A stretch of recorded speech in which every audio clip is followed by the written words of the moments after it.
My name is Beverly Faison. I'm 27 years old, and I live in New Orleans, Louisiana. At my father's retirement party, my mother stood in front of 120 guests and announced that the greatest gift my husband and I could give my father was to stay away. She said Marcus, my husband of 5 years, would embarrass the family because he works in a kitchen. She said his hands smell like grease and sweat, and that he had no place among accomplished people. I didn't argue. I didn't cry. I just smiled.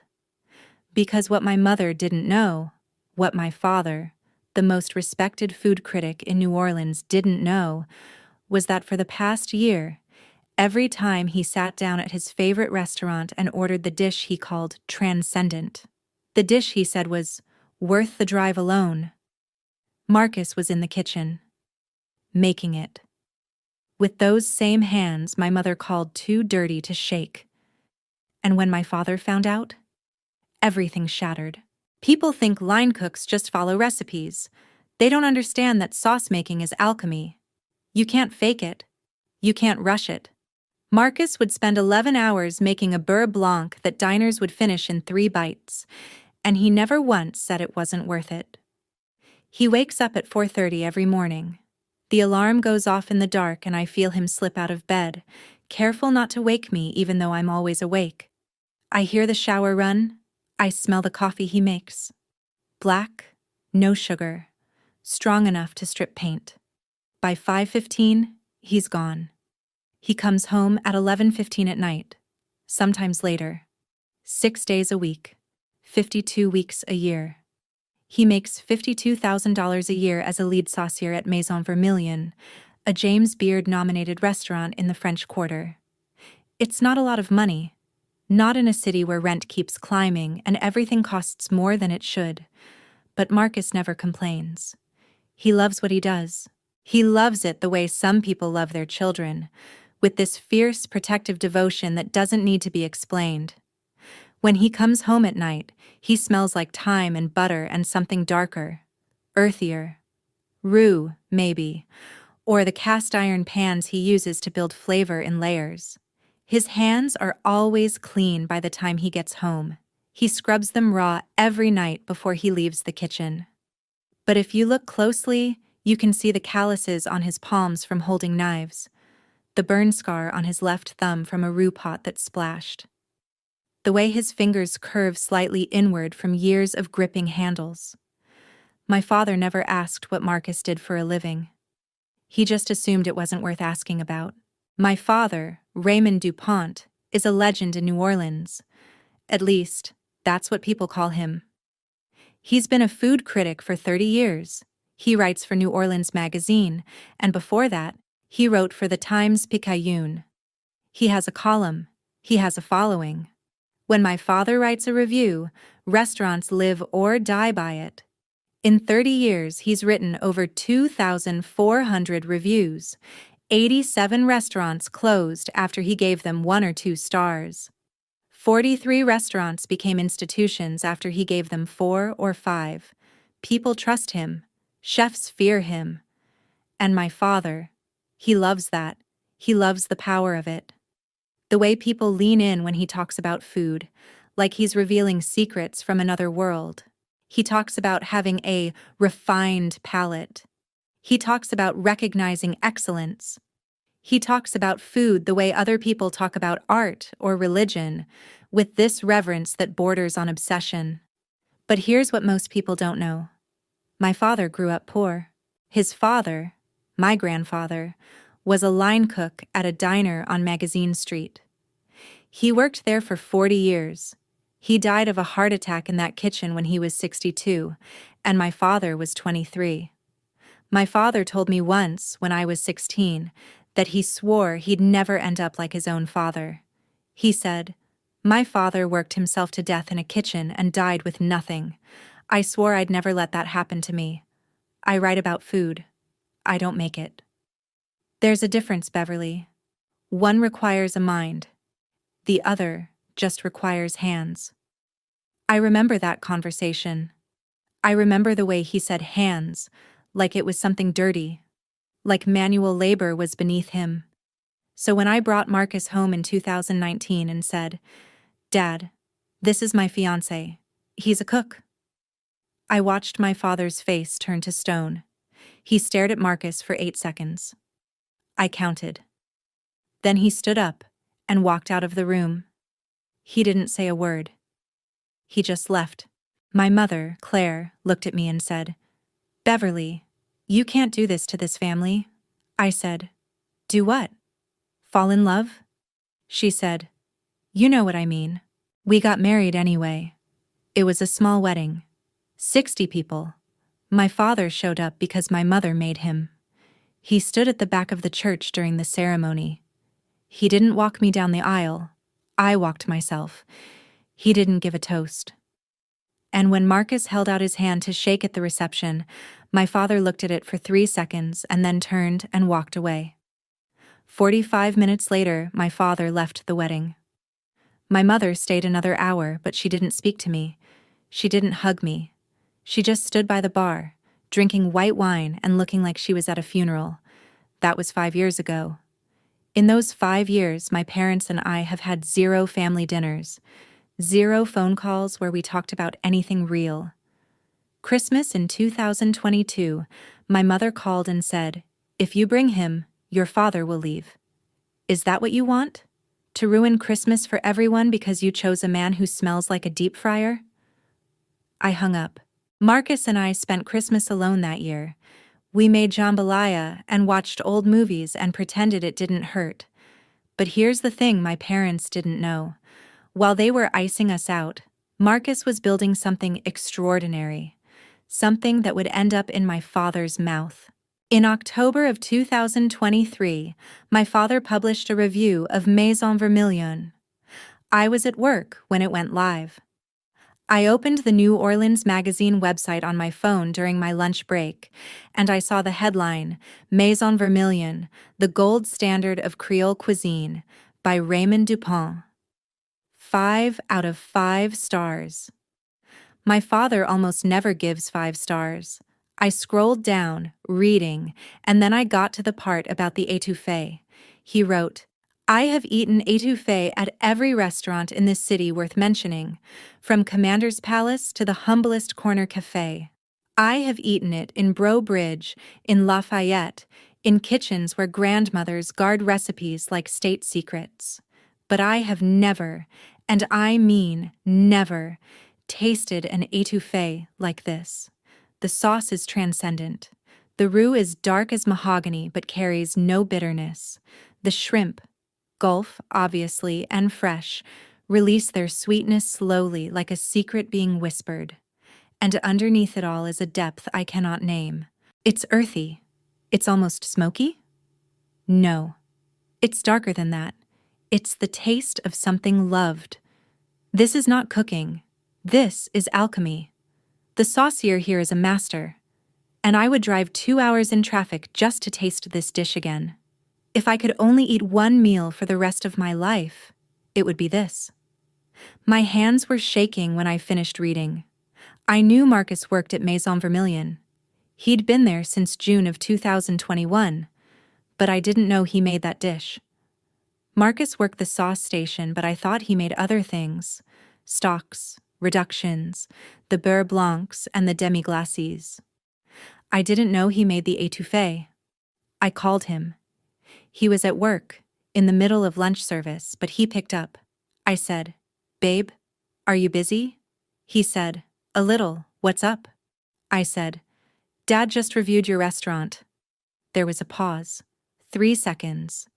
Then he said, "Yeah, I saw." I said, "He said the étouffée is the best thing he's ever had. Do you make that?" Another pause. Longer this time. Then Marcus said, "No, that's Chef Antoine's dish. I just work the grill station." I believed him.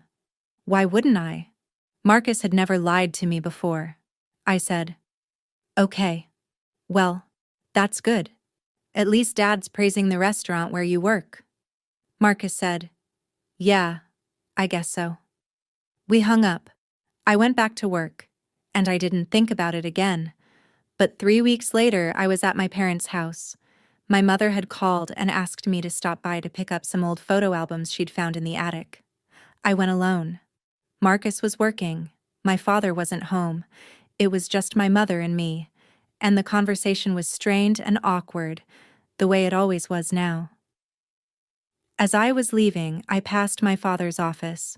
The door was open, and on the wall, in a black frame, was the review. The Maison Vermilion review. He'd had it printed and framed and hung on the wall like a diploma. I stared at it, at the 5-star rating, at the paragraph about the étouffée, at the word transcendent, and something in my chest twisted. I didn't know why. I just knew that something about it felt wrong. Marcus didn't start working at Maison Vermilion until June of 2021. Before that, he worked at a place called Bayou Kitchen, a small Creole restaurant in Mid-City. It wasn't fancy. The dining room had 20 tables, and the kitchen was the size of a closet. But the owner, a man named Jean, gave Marcus freedom. Jean said, "You want to experiment? Do it during family meal." Family meal is what kitchen staff eat before service starts. It's usually scraps, leftovers, whatever needs to be used up. But Marcus started using it as a lab. He'd make dishes he'd been thinking about. Dishes he wanted to perfect. In 2019, Marcus became obsessed with étouffée. His grandmother had made it when he was a kid. She died in 2018, and she never wrote down her recipe. She cooked by feel, by instinct, by some kind of magic Marcus couldn't name. After she died, Marcus tried to recreate it. He wanted to taste it again. He wanted to remember her. For 2 years, he tried. He made 69 different versions of that sauce. 69. Versions 1 through 15 were too salty. Versions 16 through 30, the roux was too dark. It tasted burnt, acrid. Versions 31 through 50 were close, but they lacked depth. They tasted flat. Versions 51 through 68 were good. Really good. But they weren't perfect. Version 69 was perfect. The secret, Marcus told me this later, was coffee. 1/4 teaspoon of Café du Monde coffee grounds stirred into the roux. You couldn't taste the coffee, but it added this deep, earthy undertone that made the sauce taste like it had been cooking for days. And he added 2 drops of fish sauce, a trick he learned from a Vietnamese line cook he worked with. And he toasted the shrimp shells for exactly 45 minutes. Not 30, not 60, 45. In March of 2021, Marcus made version 69 at home for me. I took 1 bite and I started crying. I said, "Baby, I don't know how to describe this. It tastes like home." Marcus smiled. He said, "That's what it's supposed to taste like."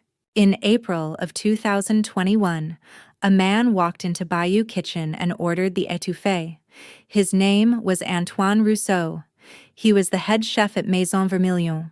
He'd been driving through Mid-City and he was hungry, and he saw Bayou Kitchen and he stopped. He didn't expect much. It was just a Tuesday lunch. But when he tasted the étouffée, he stopped chewing. He put his fork down. He closed his eyes. Then he called the manager over and said, "Who made this?" The manager said, "Marcus, our line cook." Antoine said, "I need to meet him." Marcus came out of the kitchen, still wearing his apron, his hands smelling like shrimp and butter. Antoine stood up and shook his hand and said, "Where did you learn to cook like this?" Marcus said, "I didn't go to culinary school. I just taught myself." Antoine said, "Bullshit. Nobody teaches themselves to make a sauce like this."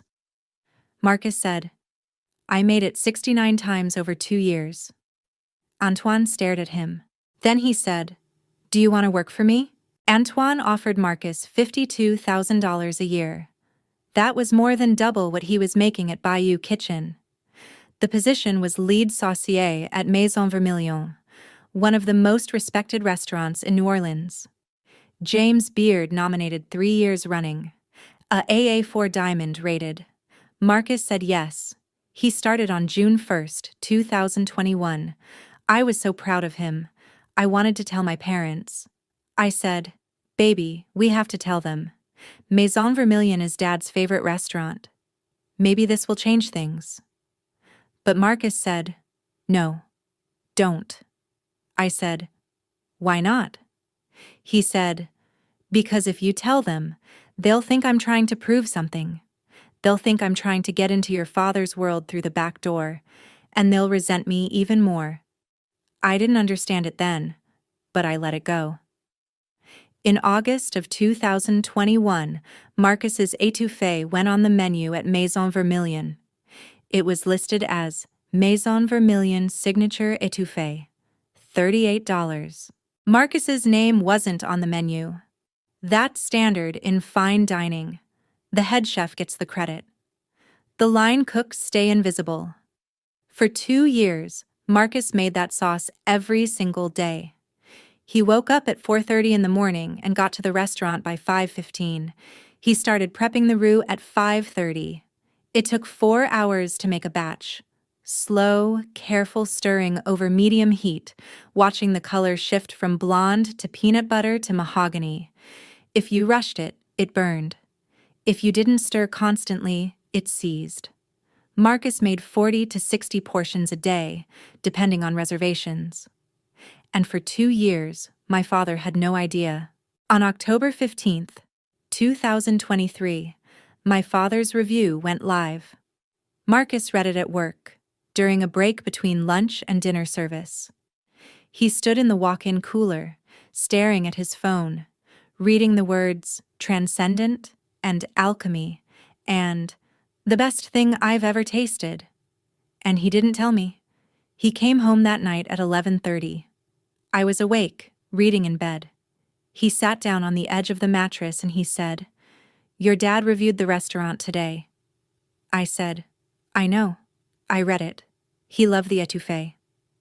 Marcus nodded. He didn't say anything. I said, "You don't make that, do you?" He said, "No. That's Antoine's thing." And I believed him. In December of 2023, my father went back to Maison Vermilion. It was his and my mother's 35th wedding anniversary. He made a reservation for 2. He ordered the étouffée. Marcus saw him walk in.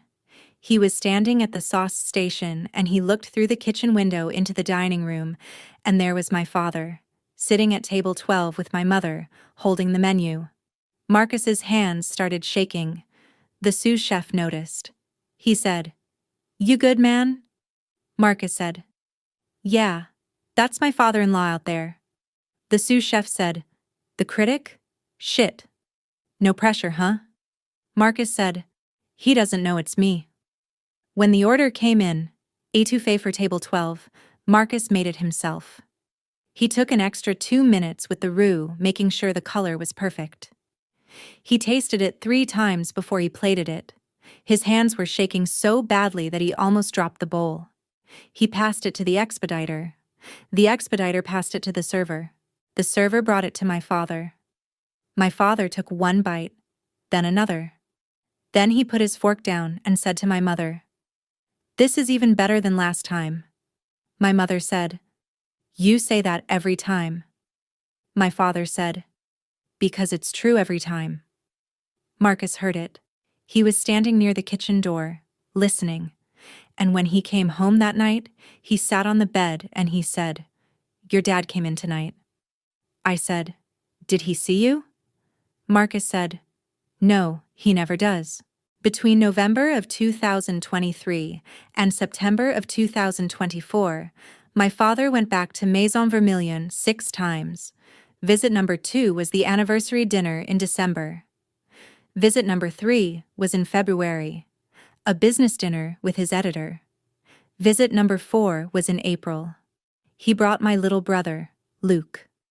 Luke is 23. He's a culinary student at the New Orleans Culinary Institute. He wants to be a chef. My father has always been supportive of Luke in ways he was never supportive of me. Luke is the golden child, the one who chose the right path. my father took Luc to Maison Vermilion to show him what a real Creole kitchen looks like. They sat at the counter, the seats that faced directly into the open kitchen. Luc was excited. He kept watching the line cooks, asking my father questions. Marcus was at the sauce station. He had his back turned, working on a beurre blanc, when the expediter called out, "Marcus, étouffé, table 7. Marcus turned around to grab the bowl, and Luc looked right at him. Luc squinted. He said, "That guy looks familiar." My father wasn't paying attention. He was reading the menu. He said, "Who?" Luc said, "The line cook. I think I've seen him somewhere." Marcus's heart stopped. He turned away, grabbed a container from the shelf, and said to the sous chef, "I need to grab something from the walk-in." He went into the walk-in cooler and stood there for 10 minutes. It was 38 degrees. He could see his breath. His hands were shaking. Outside, Luc kept staring at the kitchen, trying to place where he'd seen Marcus before. But he only saw Marcus for 2 seconds, and Marcus was wearing a chef's coat and a toque, and Luc wasn't sure. So he let it go.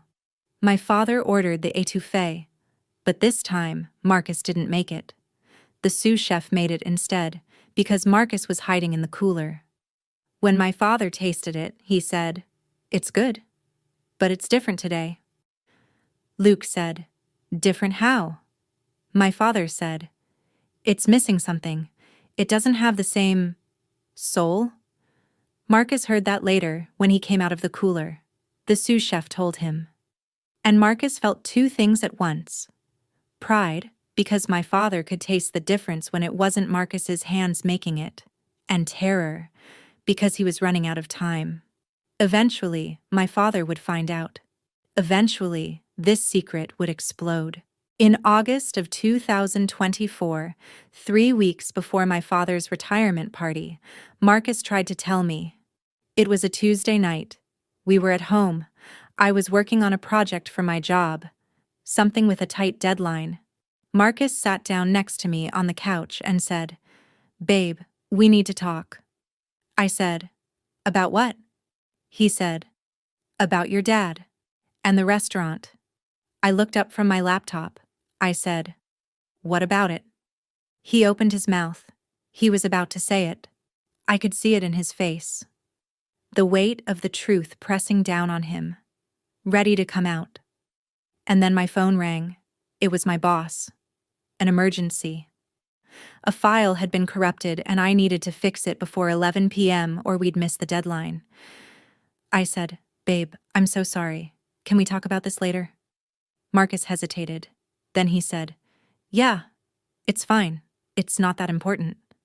I said, "Are you sure?" He said, "Yeah, go do your work." I went back to my laptop. Marcus sat there for another minute staring at the floor. Then he got up and went to the kitchen and made himself tea. Later, he told me what he was thinking in that moment. He was thinking, "I'll tell her after the party. After Raymond retires, when things calm down. I'll tell her then."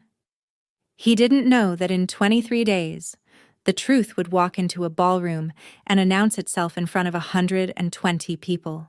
On September 28th, 2024, my father went to Maison Vermilion for the 6th and final time.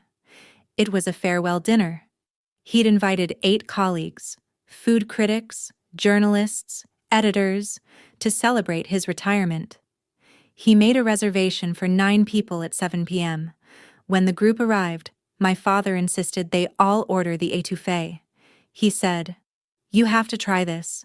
It's the best Creole food in the city, maybe the best I've ever had." Marcus was in the kitchen. He heard the order come in. 9 étouffées for table 6. 9. He'd never made 9 portions at once before. The pressure was immense. He made a large batch. Enough for 10 portions, just in case. He tasted the sauce 5 times. He adjusted the seasoning 3 times. He plated each portion with precision. Exactly 8.5 ounces of sauce per plate. At the table, my father's colleagues tasted the étouffée and raved. One said, "Raymond, this is extraordinary." Another said, "The depth. How do they get this depth?" My father smiled like he'd made it himself. He said, "I told you. This is why I've been coming here for a year." Then he raised his glass and gave a toast. He said, "Gentlemen, in 30 years I've tasted thousands of dishes, but this," he pointed at the étouffée, "this is the one I'll remember. This is the standard. This is what we should all be chasing." Excellence like this doesn't happen by accident. It happens when someone cares enough to make something perfect, even when no one's watching. Marcus was standing near the kitchen door. He could hear every word. His eyes were wet. The sous chef noticed. He said, "You good, man?" Marcus said, "He's talking about my sauce, and he doesn't even know." 2 weeks later, Marcus would stand in a ballroom and watch my father praise him to 120 people without knowing who he was praising, and the truth would finally, brutally, come out. In late August, my mother called me for the first time in 2 years. I was at work when my phone rang. I saw her name on the screen and I almost didn't answer. But something made me pick up. I said, "Hello?" She said, "Beverly, it's Mom." I said, "I know." There was a pause. Then she said, "Your father is retiring in October. We're having a party." I said, "Okay." She said, "It's on October 12th, at the Windsor Hotel, 6 p.m. I said, "Are Marcus and I invited?" She didn't answer right away. 4 seconds of silence. Then she said, "Beverly, you know how your father feels about your situation." She didn't say husband. She said, situation. Like Marcus was a problem I'd chosen instead of a person I loved. I said, "So we're not invited?" She said, "I didn't say that." I said, "Then what are you saying?" She said, "I'm saying it would be easier if Marcus didn't come." I felt something cold settle in my chest. I said, "Easier for who?" She said, "For your father. For the family. Beverly, there are going to be 120 people there. Food critics, chefs, the mayor, your father's colleagues. If Marcus is there, it will be awkward." I said, "Awkward for Dad? Not awkward for me." She said, "Don't be difficult." I said, "I'm not being difficult. I'm asking if my husband is invited to my father's retirement party." She sighed. She said, "If you insist on bringing him, at least make sure he dresses appropriately. No kitchen clothes. No." I said, "No what, Mom?" She said, "You know what I mean. His hands. They smell like onions, like grease. Make sure he scrubs them." I hung up. I called my little brother, Luke, 10 minutes later. I said, "Did Mom really just uninvite Marcus to Dad's party?" Luke said, "She didn't uninvite him. She just said it would be better if he didn't come." I said, "That's the same thing, Luke." He said, "I know. I tried to talk to her. I told her Marcus works at Maison Vermilion. Dad loves that place. But Mom just said, 'That makes it worse.'" I said, "What does that even mean?" Luke said, "I don't know, Bev. I think she's worried people will ask what Marcus does, and when they find out he's a cook, it'll embarrass Dad." I said, "Embarrass him how?" Luke didn't answer. I said, "Who else is invited?" He said, 120 people, critics from all over the Gulf Coast. Some chefs. Antoine Rousseau from Maison Vermilion is coming. I said, "Antoine's coming?" Luke said, "Yeah. Dad invited him personally." I felt something twist in my chest again, but I didn't know why. I said, "Thanks for telling me, Luke." He said, "Are you going to come?" I said, "Yeah, we're coming. Both of us." I called my mother back that night. I said, "Marcus and I are coming to the party." She said, "Beverly, please don't do this. You're making this harder than it needs to be." I said, "I'm not making anything hard. I'm attending my father's retirement party with my husband. That's what daughters do." She said, "If you bring him, your father will ask you to leave, in front of everyone. Is that what you want? To humiliate him at his own party?" I said, "No, Mom. I want you to see what you've been missing for 5 years. And if Dad wants to humiliate himself by asking us to leave, that's his choice." She started to say something, but I hung up before she could finish. I didn't tell Marcus about that conversation. I just told him we were going to the party. When he asked, "Are you sure?" I kissed him and said, "I've never been more sure of anything." On October 12th, 2024, at 5:45 p.m., Marcus and I got dressed for my father's retirement party. Marcus wore a dark navy suit he'd borrowed from a friend, a white dress shirt, black shoes he'd polished that afternoon. He looked good. He looked nervous. I wore an emerald green dress and heels that made me 2 inches taller. I looked at myself in the mirror and I thought, I look like I belong there, even if they don't think I do. We drove to the Windsor Hotel in silence. Marcus's hands were shaking on the steering wheel. I said, "We don't have to go." He said, "Yes, we do." We parked. We walked into the lobby. The grand ballroom was on the second floor. We took the elevator. The doors opened. We stepped out into the hallway. And I heard the noise, the hum of 120 people talking, laughing, drinking. I heard silverware clinking against plates. I heard my father's voice, loud and warm, greeting someone at the door. Marcus stopped walking. He said, "I don't know if I can do this." I took his hand. I said, "You don't have to prove anything to them. You just have to be yourself." He nodded. We walked down the hallway. We stepped into the ballroom, and every conversation stopped. The grand ballroom at the Windsor Hotel is beautiful. High ceilings, crystal chandeliers, walls painted cream and gold. Round tables draped in white linen. A stage at the front with a microphone and a podium. 120 people were already there. Most of them I didn't recognize. Food critics, journalists, chefs in their formal whites. Some I did.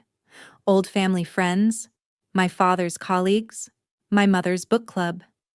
When Marcus and I walked in, people turned to look. Conversations stuttered. I saw heads lean together.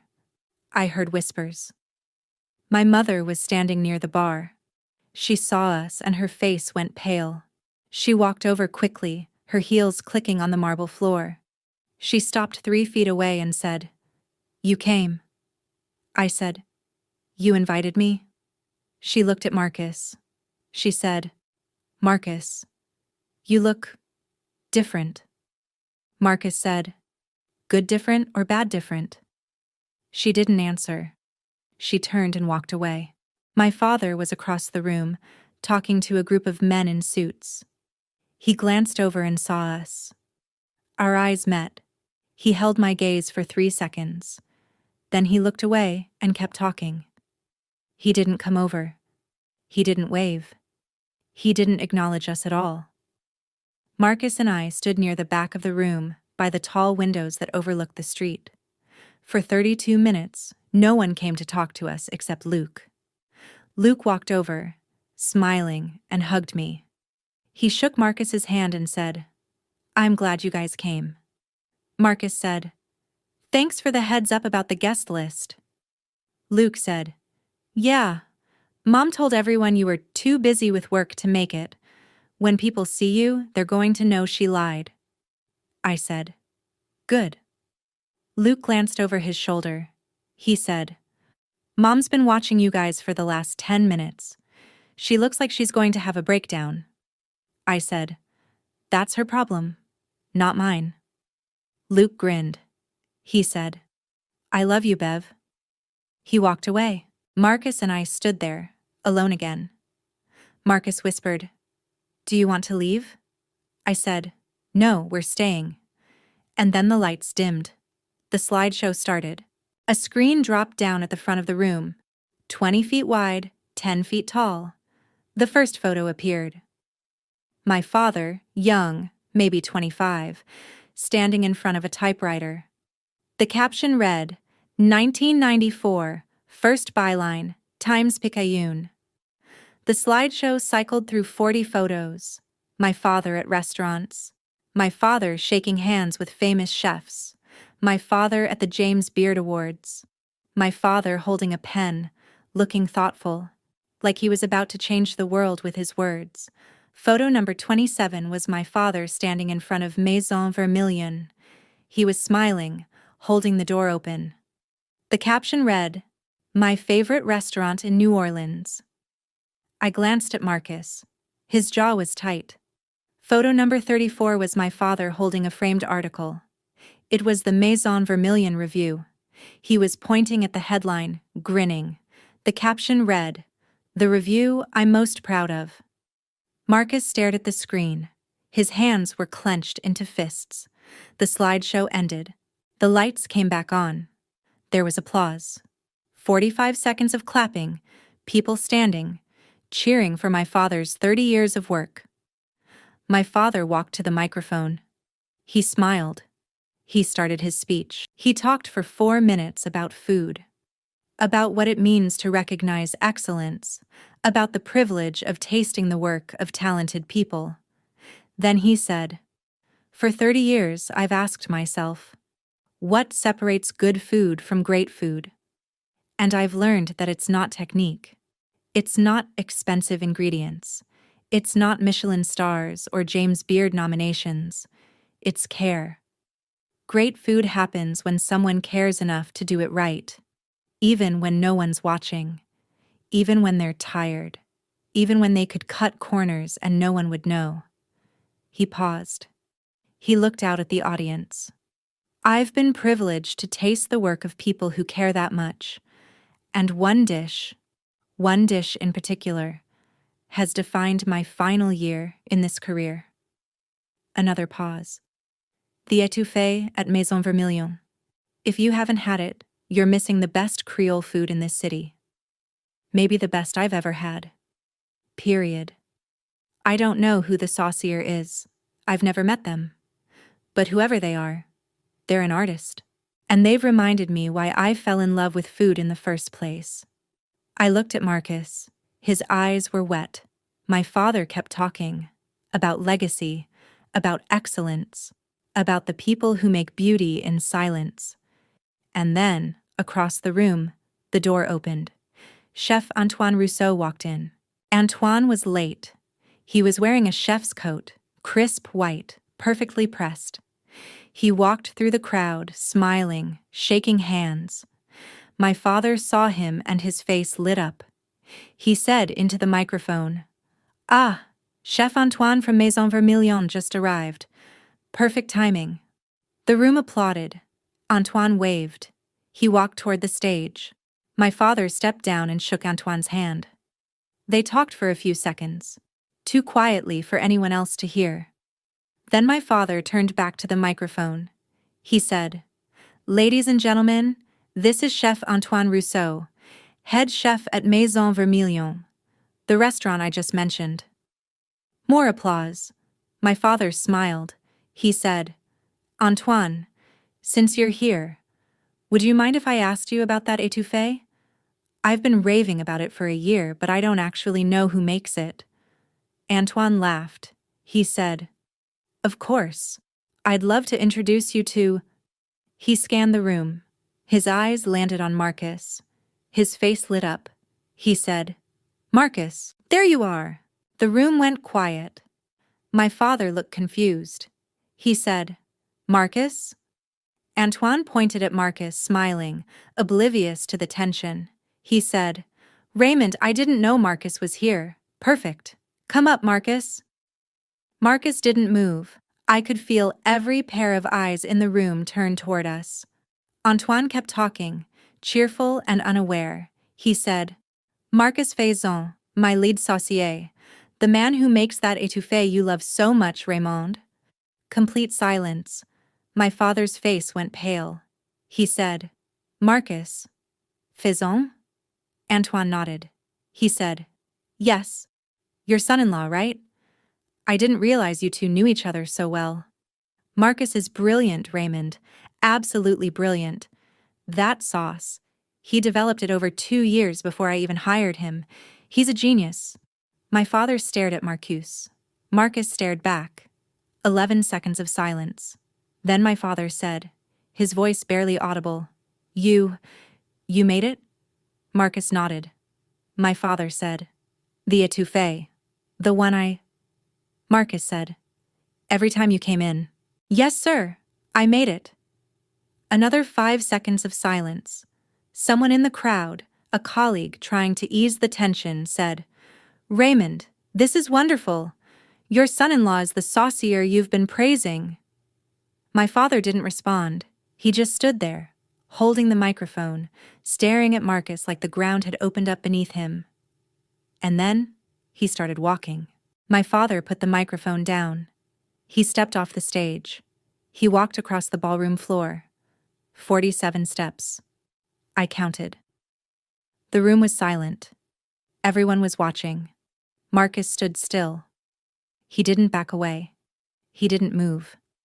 My father stopped 3 feet in front of him. He looked at Marcus's face. Then he looked down at Marcus's hands. He said quietly, Your hands. I said they were... Marcus said, Too dirty. Yes, sir, I remember. My father's voice cracked. He said, And you made that sauce. For a year. You made it for me. Marcus said, I made it for everyone who ordered it. You just happened to order it 6 times. My father didn't say anything. Marcus said, Why didn't you tell me? My father finally whispered. Marcus said, Would you have believed me? Or would you have thought I was trying to prove something? My father didn't answer. And then my father did something I never thought I'd see. He reached for Marcus's hand. He didn't shake it. He took it in both of his hands and held it up, studying it. He looked at the calluses on Marcus's palms, the burn scar on his left thumb, 1.5 inches long, pale against the darker skin. The nails, short and clean. The faint smell of lemon.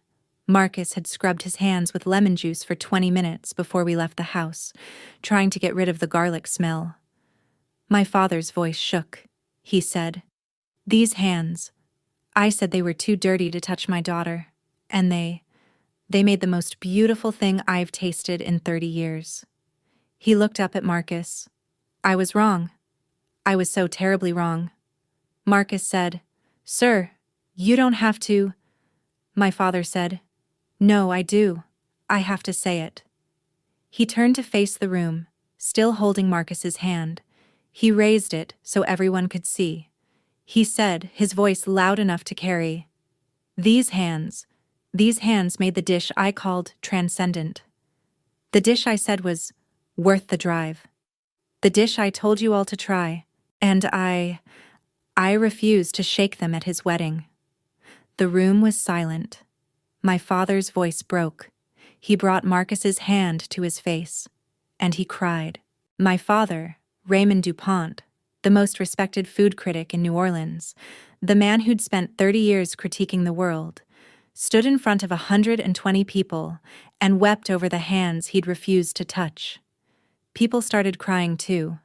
I saw women dabbing their eyes with napkins. I saw men looking down at their shoes, uncomfortable.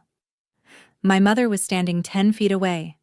She was staring at my father, her face white. She walked over slowly.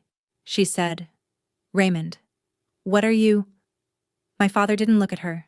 He said, Claire, Marcus made the étouffée, the one I've been. My mother said, I know. I heard. She looked at Marcus. Her hands were shaking. She said, You made that?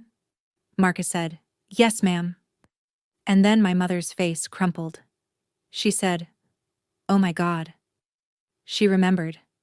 I could see it in her face. She'd eaten at Maison Vermilion with my father in December. She'd ordered the étouffée. She'd told my father it was incredible. And a week later, she'd told me that Marcus's hands smelled like grease. She covered her mouth with her hand. She said, I ate it. I told Raymond it was the best thing I'd had in years. And then I I told Beverly that your hands were. She didn't finish the sentence. I said, my voice cold. Too dirty. You said his hands were too dirty to touch me. My mother's eyes filled with tears. She said, I didn't know. I didn't.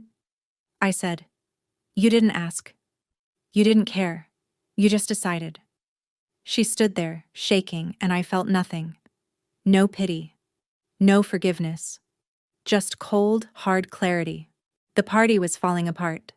Guests started leaving. Some people came up to Marcus, shaking his hand, congratulating him. Others left quietly, uncomfortable with the raw emotion. Chef Antoine stood off to the side, looking confused but supportive. He put a hand on Marcus's shoulder and said, I had no idea this was. I'm sorry if I caused. Marcus said, It's okay, Chef. You didn't know.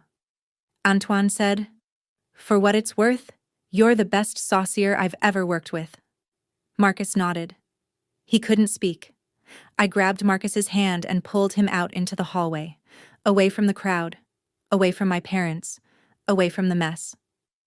I said, You lied to me for a year. He said, I know, I'm sorry.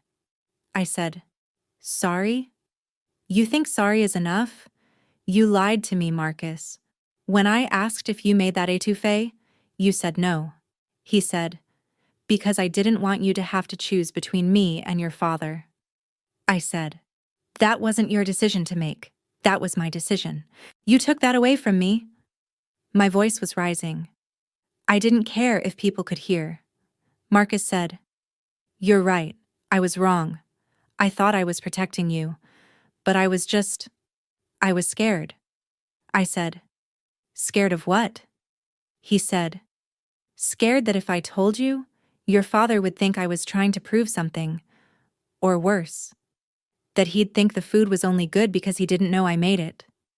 Like knowing it was me would ruin it. I softened slightly. I said, You thought I'd tell them?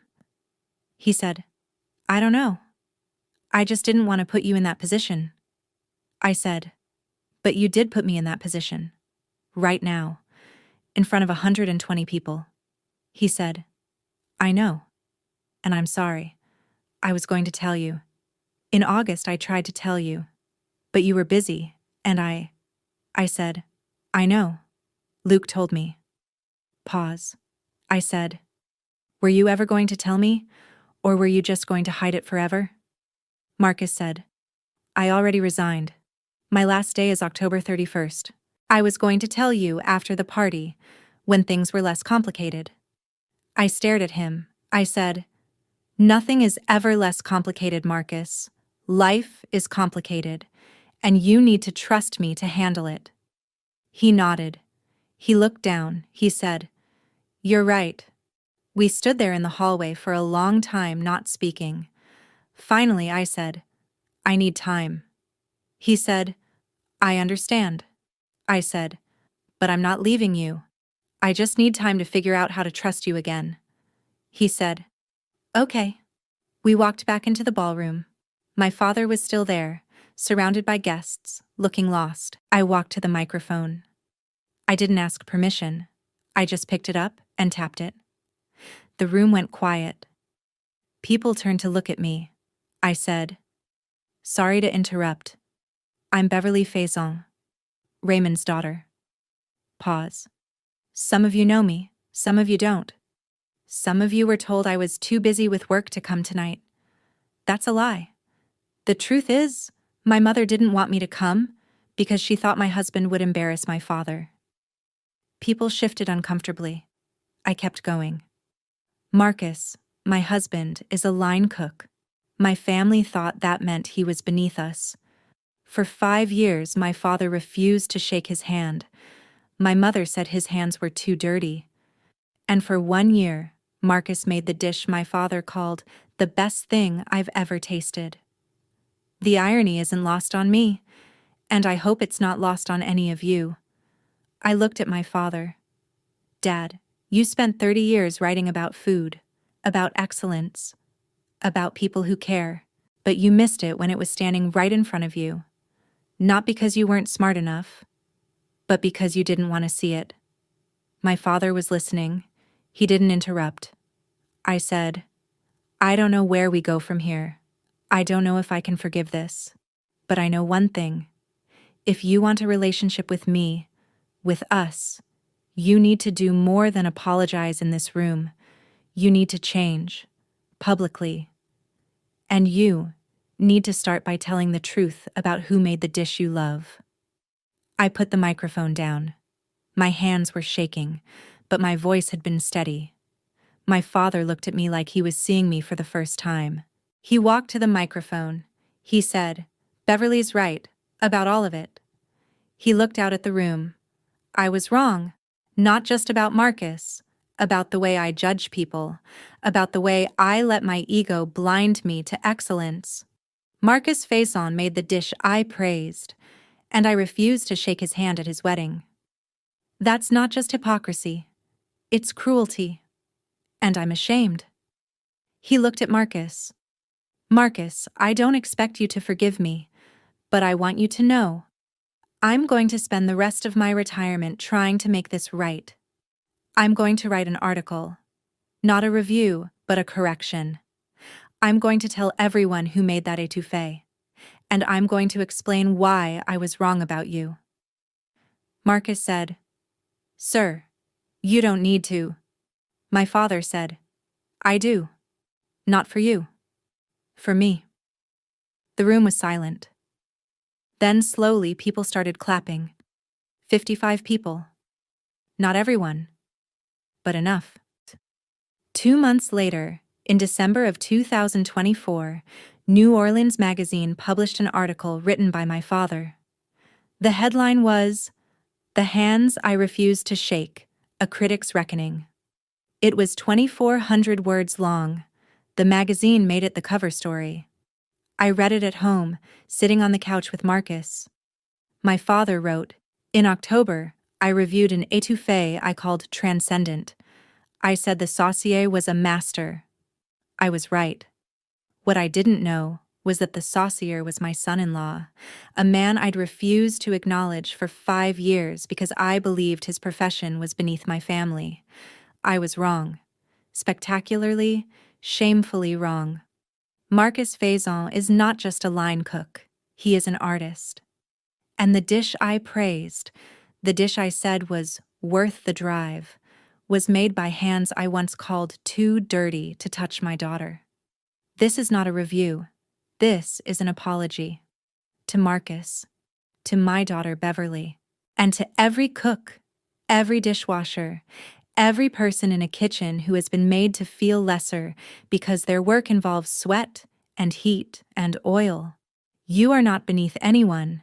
You are the foundation of everything I've spent 30 years writing about. And I'm sorry I forgot that. When I finished reading, I started crying.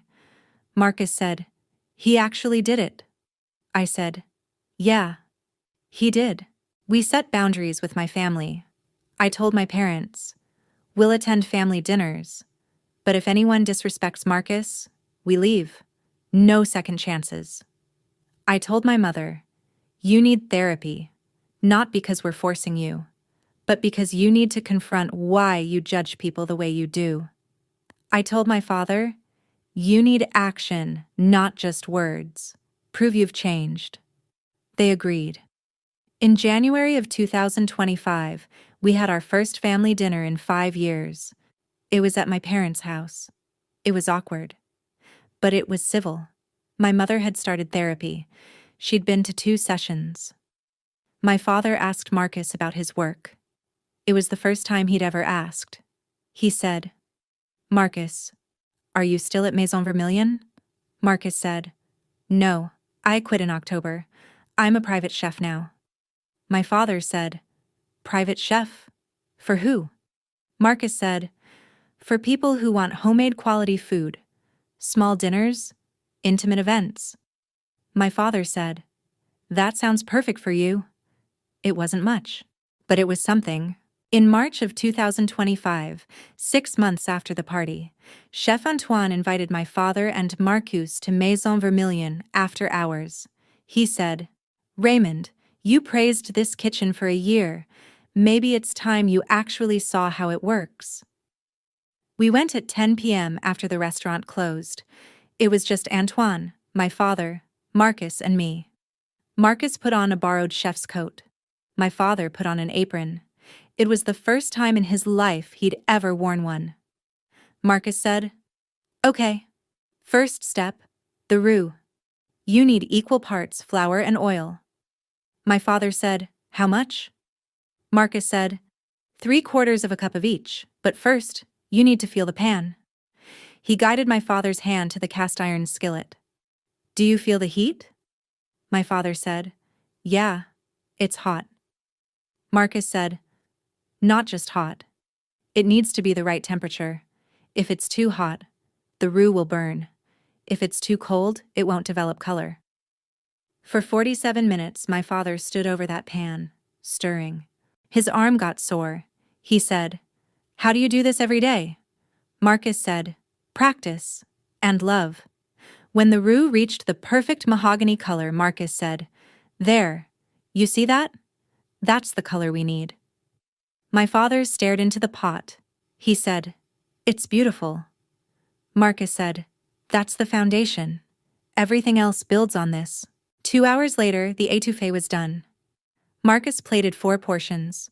We sat at the prep table and we ate. My father tasted the sauce he'd helped make. He said, "This is different." Marcus said, "Different how?" My father said, "It's not as good as yours." Marcus laughed. He said, "That's because it's your first time making it. I made it 69 times before I got it right." My father said, "But it's still good. I made this." I said, "Yeah, Dad, you did." My father was quiet for a moment. Then he said, "I think I understand now. Why you love this work." Marcus said, "Why?" My father said, "Because when you make something really good, you've created something from nothing. You've given someone joy. You've made them feel loved." Pause. He said, "I wrote about that for 30 years, but I never felt it until now." 6 months after my father's retirement party, I sat in a kitchen with the 2 men I loved most, my husband and my father, and watched them laugh over a pot of étouffée. It wasn't perfect. My mother was still learning how to see people instead of status. Marcus and I were still rebuilding trust after a year of lies. My father still flinched sometimes when he thought about what he'd done, but we were here, together, and that was something. Some things break, some things heal, and some things, the best things, become stronger in the places they were broken. This was one of those things. My name is Beverly Faison. I'm 27 years old, and I'm the daughter of a food critic and the wife of a line cook. And I wouldn't change a single thing.